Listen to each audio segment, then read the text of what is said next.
तर नमस्कार सर्वांना। आज दसरा म्हणून आम्ही निघालो गाडी धुवायला।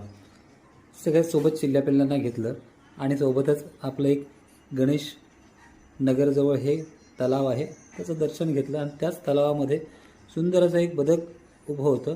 आपल्या कॅमेराच्या झूमिंग पॉवरने त्याला आपण कॅप्चर करण्याचा प्रयत्न केला। खूपच लांब होतं, आता झूम आउट केल्यानंतर तुम्हाला कळेलच एवढं लांब होतं ते। आणि आम्ही गाडी दिली धुवायला। मस्तपैकी गाडी वॉश होत होती। गाडी वॉश झाल्यानंतरचा पुढचा प्लॅन आमचा स्वामींच्या मठात जायचा होता, जे आपल्या दिव्यातच आहे। सोबतच थोडंसं फोटो सेशन केलं।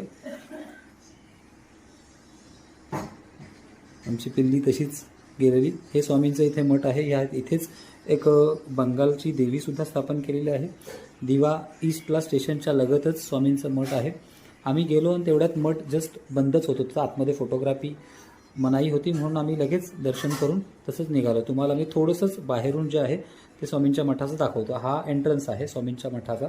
आतमध्ये या साईडला देऊळ आहे आणि इथे नागनाथ मंदिर आहे। ही नेहमीप्रमाणे आमच्या फाटकाजवळची गर्दी दिवा ईस्टची। इथे जवळजवळ आमचा 1 तास गेला। ही अशीच ट्रॅफिक होती आणि 1 तास काय फाटक हे खोलत नाही। त्यामुळे दिवा ईस्ट टू वेस्ट जायचं असलं की खूप मोठी कसरत करावी लागते आम्हा दिवावासियांना, खास करून वेस्टमध्ये राहणाऱ्यांना।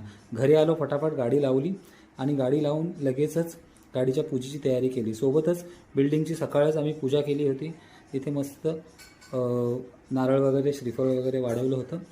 बिल्डिंगला एक छोटंसं हार लावलेलं, साई फोटो फ्रेम मस्त पुसून घेतलेली आणि साईंच्या प्रतिमेचं सुद्धा पूजन केलेलं होतं। लगेचच आपल्या गाडीची पूजा उरकून घेतली। ओवीचं नाव टाकलं नाही म्हणून तिचं नाव टाकून घेतलं ओवी इथे, कारण ती रागात गेलेली होती। स्वामींचं नाव टाकलं, मस्तपैकी गाडीची पूजा झाली आणि पूजा आटपून लगेच आम्ही वरती आलो। धन्यवाद रील बघितल्याबद्दल सर्वांना। दसऱ्याच्या हार्दिक हार्दिक शुभेच्छा। असंच प्रेम आपला आशीर्वाद राहू द्या। फॉलो करा, लाईक करा आणि शेअर करा। धन्यवाद।